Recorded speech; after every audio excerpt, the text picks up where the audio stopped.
কোনো ব্যক্তি সে পর্যন্ত মৃত্যুবরণ করবে না যে পর্যন্ত না তার ভাগ্যে লিখিত শেষ খাদ্যকণাটুকু আহার না করে।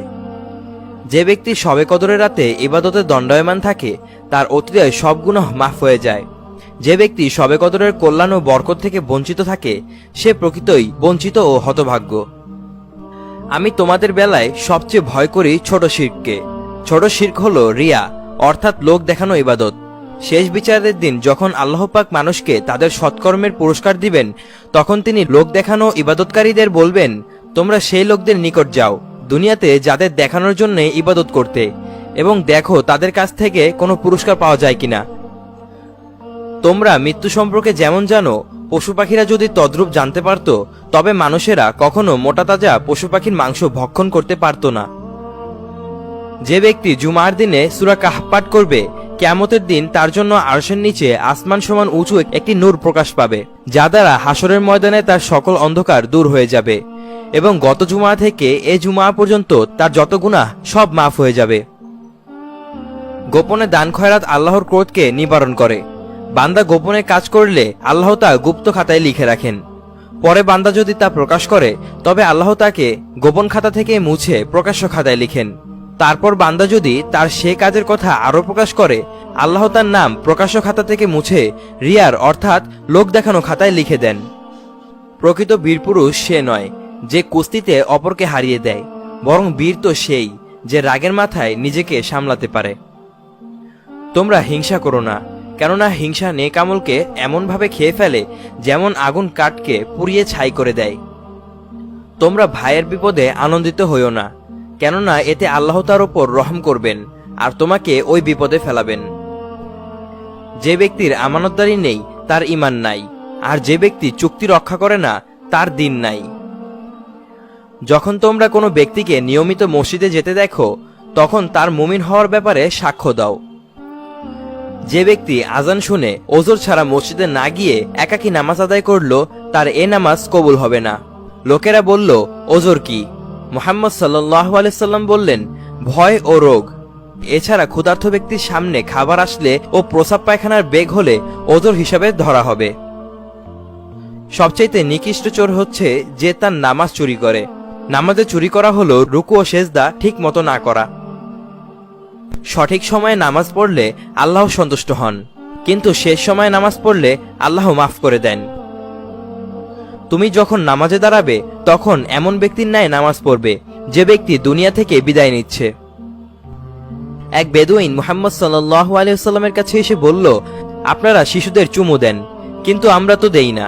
তিনি বললেন, আল্লাহ তোমার অন্তর থেকে দয়া মায়া উঠিয়ে নিলে আমি তার কি করতে পারি? পিতা সন্তানকে যা দান করেন তন্মধ্যে সর্বোত্তম হল উত্তম শিক্ষা ও নৈতিকতার প্রশিক্ষণ। যে লোক পেট পুরে খায় কিন্তু তার প্রতিবেশী না খেয়ে থাকে, সে লোক মুমিন নয়। দুজনের খাবার 3 জনের জন্য যথেষ্ট, এবং 3 জনের খাবার 4 জনের জন্য যথেষ্ট। আল্লাহ তোমার জন্য যা নির্ধারিত করে রেখেছেন তাতে সন্তুষ্ট থাকো, তাহলে মানুষের মধ্যে তুমি হবে সবচেয়ে ধনী। প্রতিবেশীর সাথে উত্তম ব্যবহার করো, তাহলে তুমি নিরাপত্তা প্রাপ্ত হবে। ইসলামের সবচেয়ে ভালো কাজ হচ্ছে অভুক্তদের আহার করানো এবং সালাম দেওয়া চেনা অচেনা সবাইকে। যে লোক অন্যায়ভাবে কারো জমি দখল করে নিবে, হাসরের দিন উক্ত জমির সব মাটি তার মাথায় চাপানো হবে। তোমরা মানত করো না, প্রকৃতপক্ষে মানত কোনো কিছুর পরিবর্তন করতে পারে না, বরং কৃপণের কাছ থেকে কিছু বের করে নেয়। তুমি যা ইচ্ছে করো তা খাও, যা ইচ্ছে করো তা পরিধান করো, তবে অহংকার ও অপব্যয় করবে না। আল্লাহর বান্দারা বিলাসীদের অন্তর্ভুক্ত হয় না। আল্লাহ নিজে সুন্দর, তিনি সৌন্দর্য পছন্দ করেন। অহংকার হলো সত্যকে অবহেলা করা এবং মানুষকে তুচ্ছ জ্ঞান করা। তোমরা ঘুমানোর সময় বাতিগুলি নিভিয়ে দিও, ঘরের দরজাগুলি আটকিয়ে দিও, পানপাত্রের মুখগুলি বন্ধ করে দিও, খাবার ও পানির পাত্রগুলি ঢেকে রেখো। ঢাকনা না পেলে অন্তত একটি কাঠি দিয়ে হলেও আড়াআড়ি রেখে দিও। অন্তরের কাঠিন্য দূর করতে চাইলে এতিমের মাথায় হাত বুলাও ও মিসকিনকে খেতে দাও। যে ব্যক্তি কিয়ামতের দিন কষ্ট থেকে বাঁচতে চায়, সে যেন গরিব ঋণগ্রহীতাকে মাফ করে দেয়। পরিশোধের ক্ষেত্রে সক্ষম ব্যক্তির টালবাহানা করা অত্যাচারের শামিল। পাওনাদারের কড়া কথা বলার অধিকার রয়েছে। একটি বিড়ালের কারণে একজন মহিলাকে আযাব দেওয়া হয়েছিল। সে বিড়ালটিকে বেঁধে রেখেছিল, ফলে বিড়ালটি মারা যায়। এজন্যই সে জাহান্নামে গেল। বিড়ালটিকে বাঁধার পর সে বিড়ালটিকে খেতেও দেয়নি, পানও করায়নি, আবার ছেড়েও দেয়নি। ছেড়ে দিলে বিড়ালটি জমিনের পোকামাকড় খেতে পারত।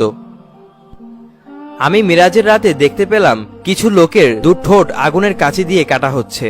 জিব্রাইলকে জিজ্ঞাসা করলে সে উত্তর দিল, এরা সেই সব বক্তা যারা অপরকে ন্যায় কাজের আদেশ দিত, কিন্তু নিজে তা করত না। এক ব্যক্তি মুহাম্মদ সাল্লাল্লাহু আলাইহি সাল্লামের ঘরে উকি দিল। তিনি সাথে সাথে তীর হাতে করে তার দিকে ছুটে গেলেন। তিনি যেভাবে ওই ব্যক্তিকে খুঁজছিলেন তাতে মনে হচ্ছিল এখনই তার চোখ ফুটো করে দিবেন। হারাম খাদ্য দ্বারা বর্ধিত গোশত জান্নাতে প্রবেশ করতে পারবে না, বরং তা জাহান্নামের উপযুক্ত। পরিধানের কাপড় 2 টাকনুর নিচে যতটুকু জায়গা ঢেকে থাকবে ততটুকু জাহান্নামের আগুনে যাবে। মিরাজে গিয়ে আমি দেখতে পেলাম কিছু লোকের নখগুলি তামার। তারা তাদের মুখ ও বুক খামচাচ্ছিল। এরা মানুষের গোশত খেত, অর্থাৎ গীবত করত, এবং তাদের মান ইজ্জত নিয়ে খেল তামাশা করত।